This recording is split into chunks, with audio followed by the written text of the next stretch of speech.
I'll never forget the moment I found that letter taped to my front door.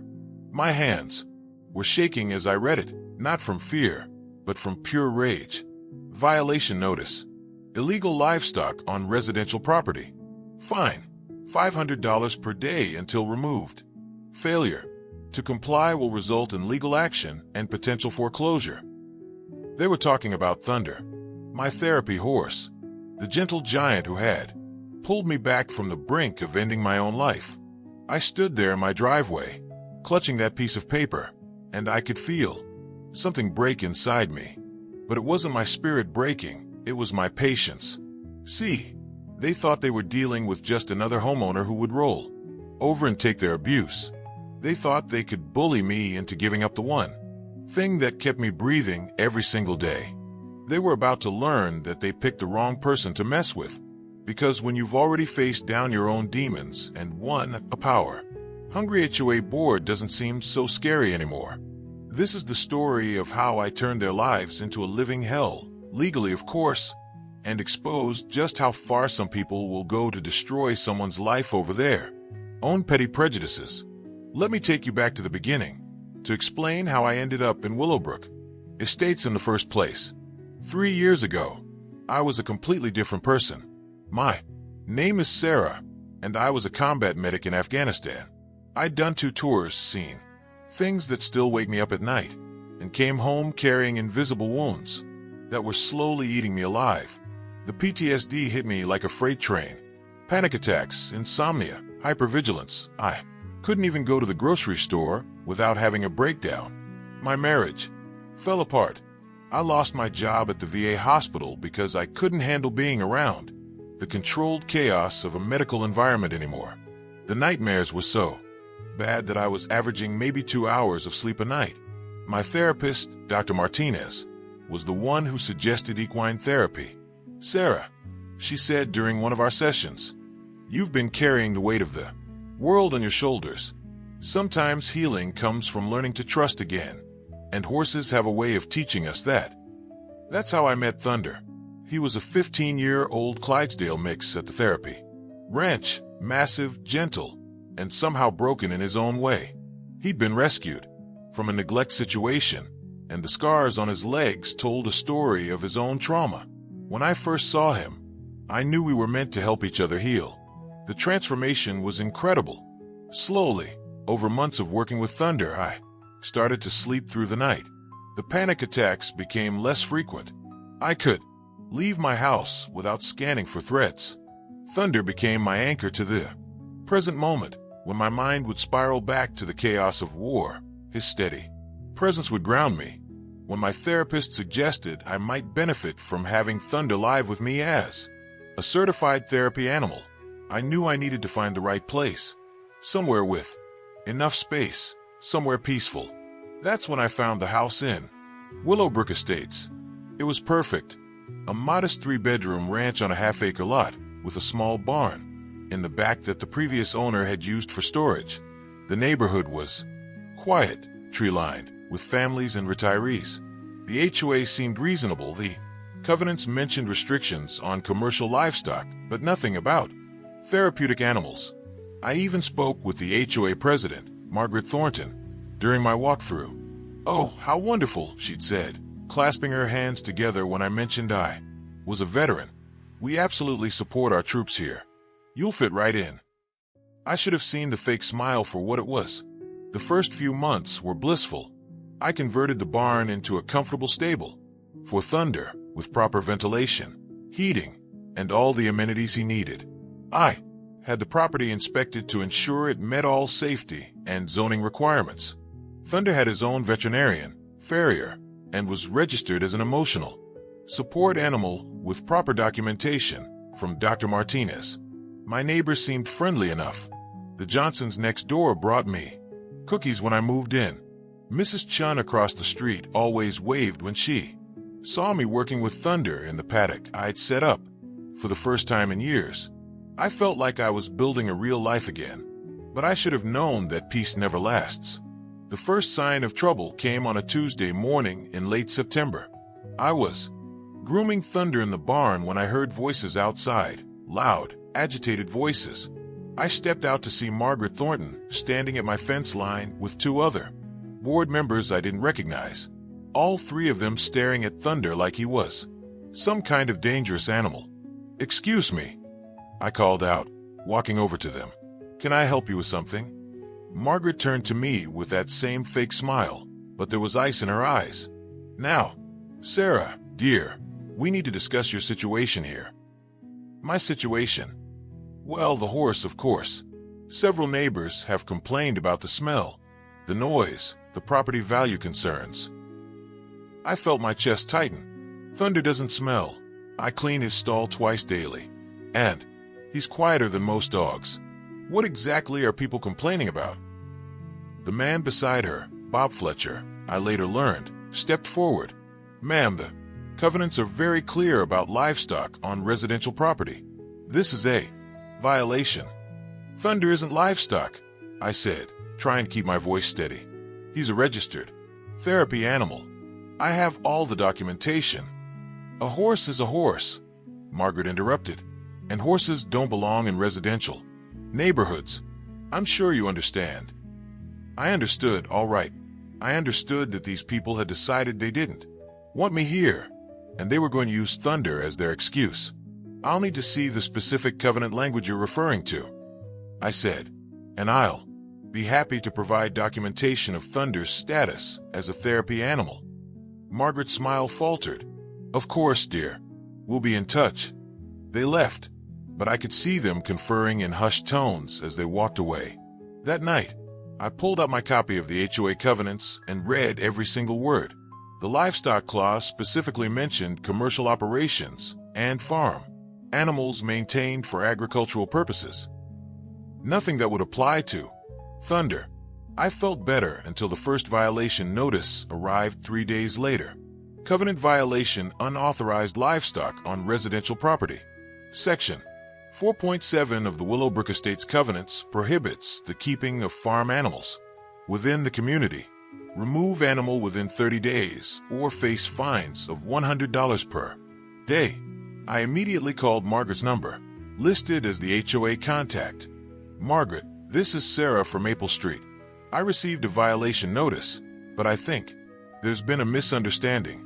Thunder is documented as a therapy animal, and the covenant section you cited specifically refers to commercial agricultural operations." "Oh, Sarah." Her voice was sickeningly sweet. "I'm afraid the board has reviewed your situation, and we stand by our decision. A horse is agricultural livestock, regardless of its purpose. That's not what the covenants say. The board has the authority to interpret the covenants as we see fit.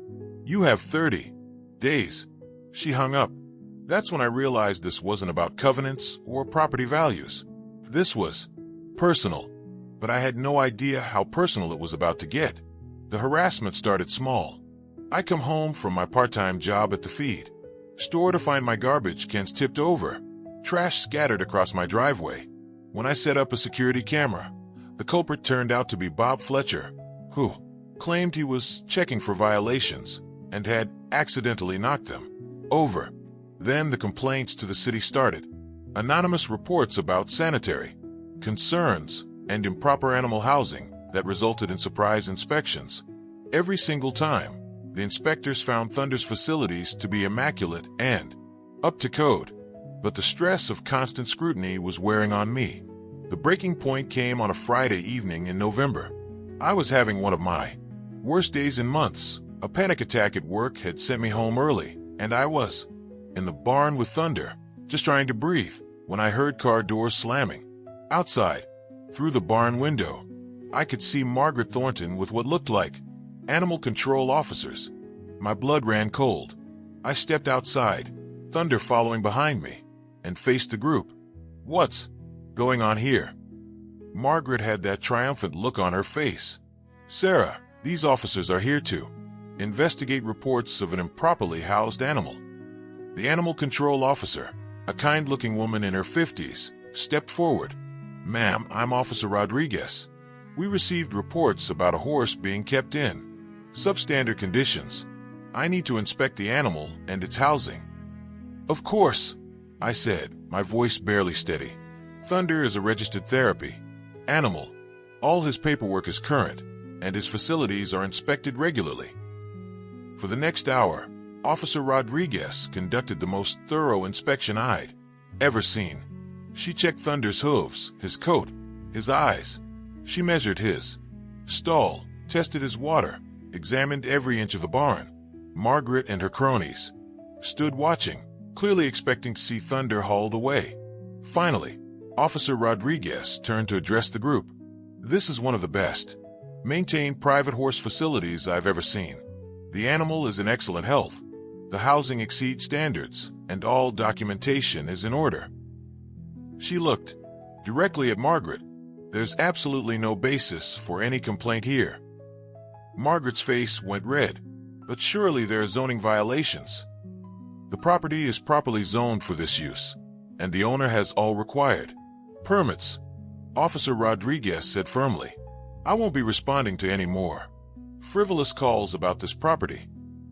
After they left, I stood in my driveway, shaking with rage and relief. Thunder nuzzled my shoulder, sensing my distress. That's when I realized that these people weren't going to stop. They were going to escalate until they found a way to destroy me. 2 weeks later, the daily fine started.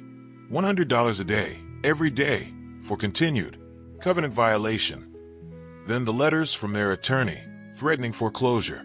Then the home visits, Margaret and her board members showing up at all hours to document violations, taking pictures of Thunder, of my property, of me. The worst part was watching how it affected Thunder. Horses are sensitive animals, and he could feel my stress. He started showing signs of anxiety, pacing. In his stall, loss of appetite. The very animal that was supposed to be helping my mental health was suffering because of these people's cruelty. That's when something inside me snapped.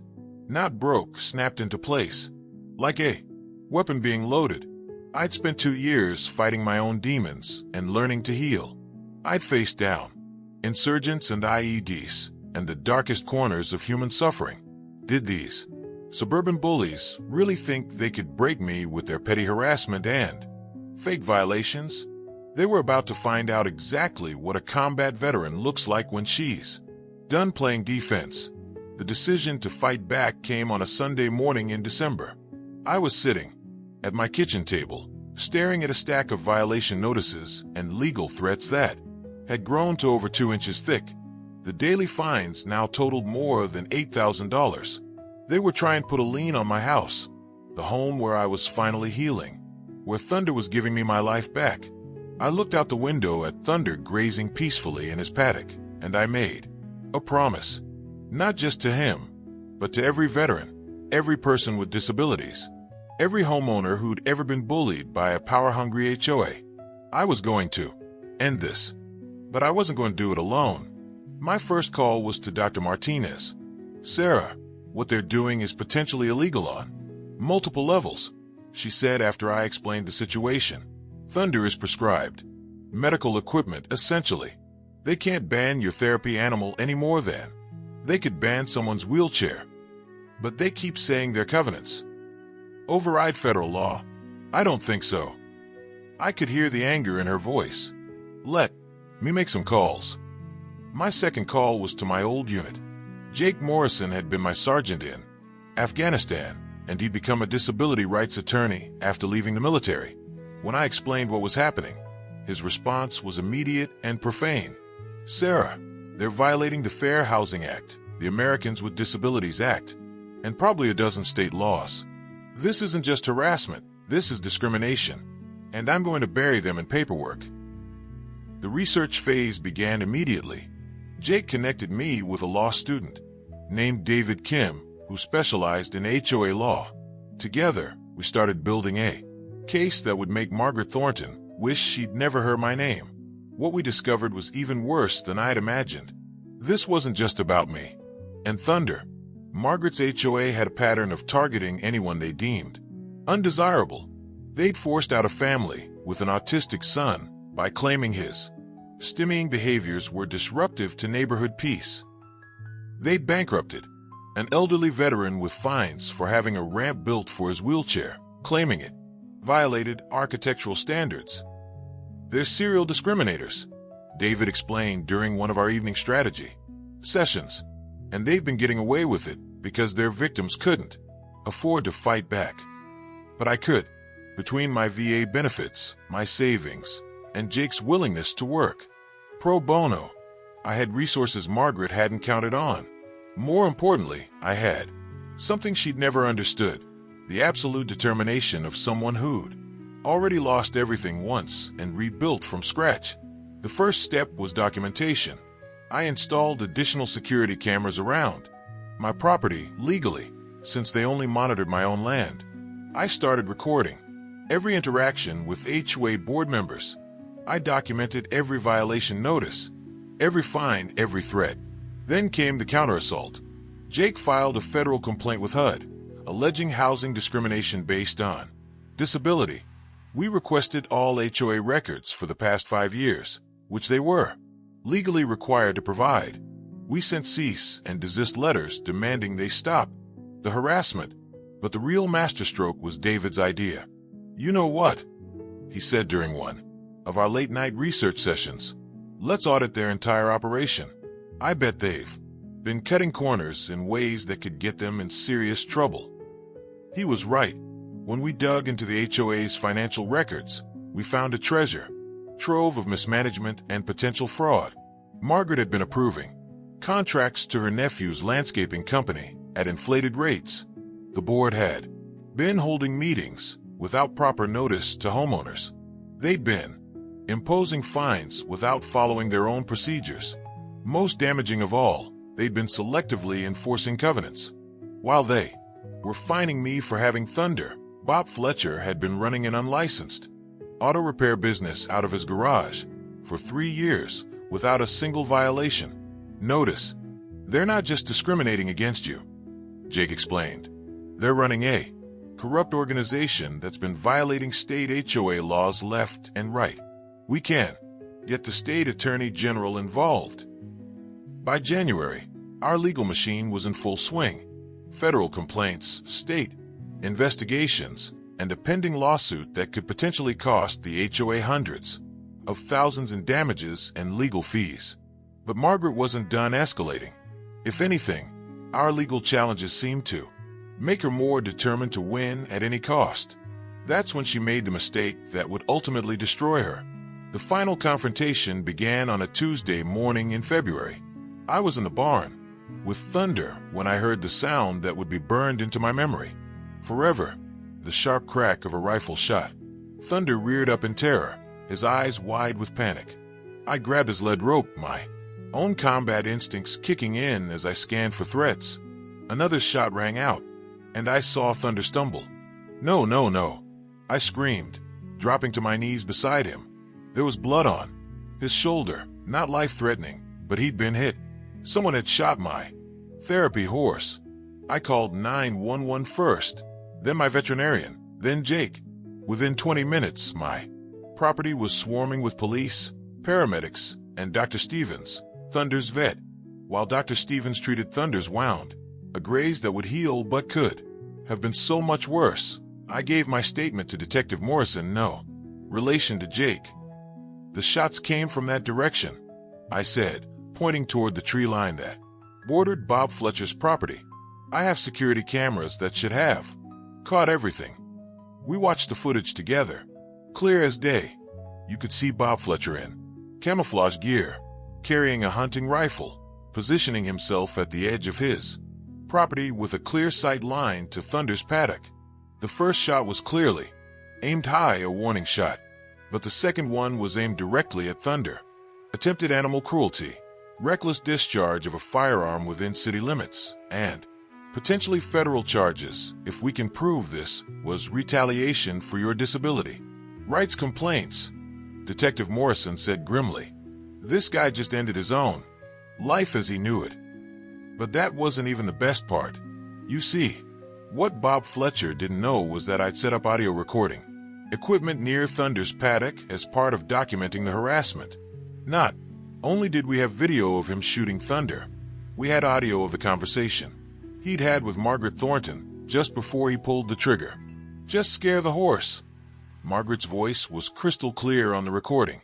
"If it gets injured and has to be put down, she'll have to leave. Make it look like an accident. What if I miss? Then don't miss the second shot." They had just confessed to conspiracy to commit animal cruelty and witness intimidation on tape. Jake was practically giddy when I played him the recording. "Sarah, they didn't just shoot themselves in the foot. They blew their own legs off with a rocket launcher."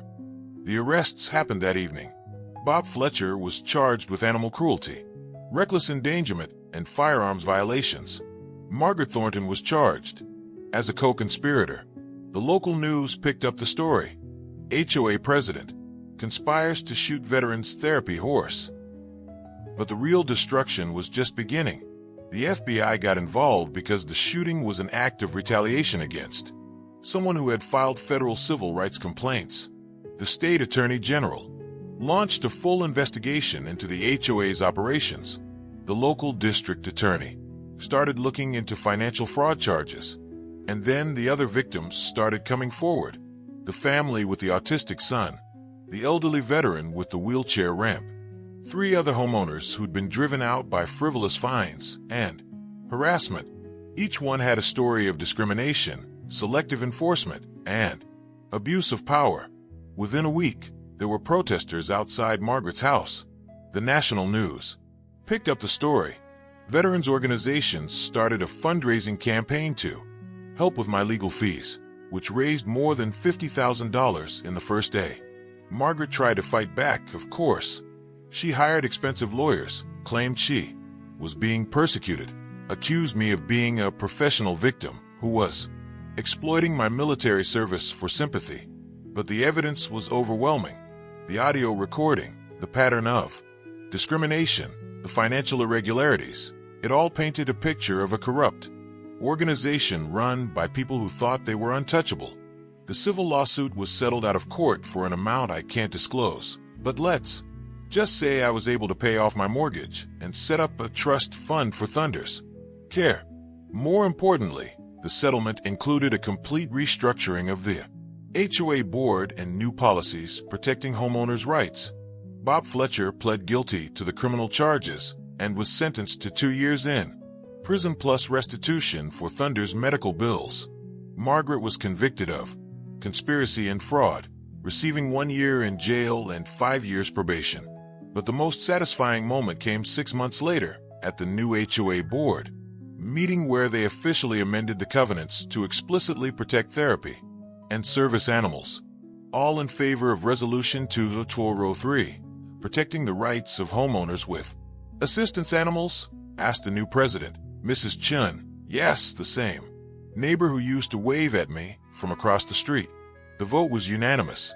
I stood in the back of the room, watching Margaret's empty chair where she used to hold court, and I felt something I hadn't experienced in years: complete total peace. It's been 2 years since the shooting, and life in Willowbrook Estates is completely different now. The new HOA board actually serves the community instead of terrorizing it. We've established a veterans support group that meets monthly. 3 other residents have gotten therapy animals with full community support.